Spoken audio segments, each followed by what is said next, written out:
نحمدہ ونصلی علی رسولہ الکریم اما بعد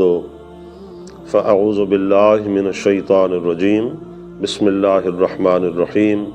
سبحان الذی اسری بعبدہ لیلا من المسجد الحرام الی المسجد الاقصی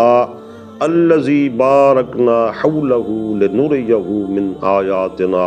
انہ هو السمیع البصیر صدق اللہ مولانا العظیم۔ احباب ذی وقار، آج شب معراج ہے، 27 رجب المرجب کی رات ہے، جس میں ہمارے اور آپ کے آقا و مولا شفیع ہر دو عالم، رحمت ہر دو عالم صلی اللہ تعالی علیہ وسلم کو اللہ تعالیٰ نے ایسی بلندیوں پر پہنچایا کہ جس سے اوپر کوئی بلندی نہیں ہے، اپنے قدس خاص میں اور اپنے حریم ناز میں، اور ثم دنا فتدلی فکان قاب قوسین او ادنیٰ کا قرب عطا فرمایا، جو ہماری سمجھ سے بھی اوپر ہے کہ کس قدر اتنا زیادہ ہم قوسین کے ملنے تک کا قرب ہماری سمجھ میں آنے والا ہے، اور او ادنیٰ میں جو ہے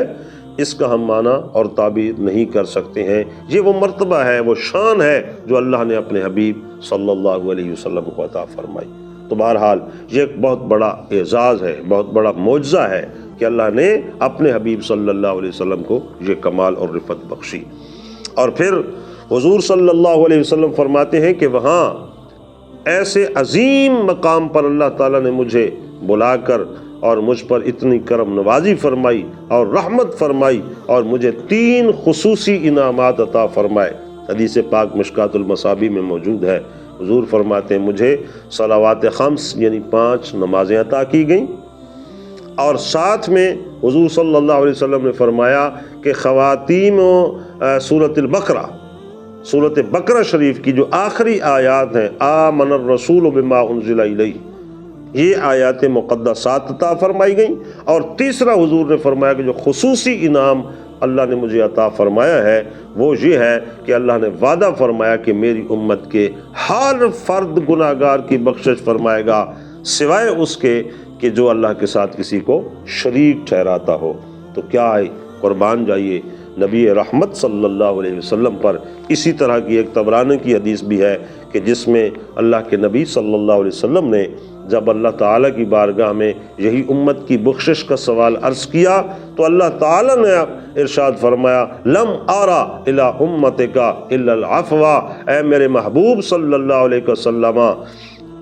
گھبرائیے نہیں، ہم نے جب بھی آپ کی امت کی طرف نگاہ کی ہے تو رحمت اور مہربانی اور بخشش کی نگاہ ہی کی ہے۔ تو یقین جانیے یہ کس قدر حضور کی شفقت اور محبت ہے امت کے ساتھ، اور حضور کے صدقے میں دیکھو کہ اللہ تعالیٰ نے ہمیں کیا کیا نوازشات فرمائی ہیں، احسانات فرمائے ہیں۔ تو بہرحال خلاصہ کلام یہی ہے کہ ہمارا ایک ایک سانس، ایک ایک لمحہ مرہون منت ہے ذات پاک مصطفیٰ کا۔ تو جب تک جسم میں جان رہے ہماری زبان پر حضور سید عالم صلی اللہ علیہ وسلم کا ترانہ رہنا چاہیے، دل میں حضور کا ادب و احترام و محبت اور ذوق رہنا چاہیے، اور اسی پر اللہ تبارک و تعالی زندگی اور موت عطا فرمائے، اور قیامت میں بھی حضور کے نوکروں، خادموں اور غلاموں میں شامل فرمائے۔ وما علیہ الا البلاغ۔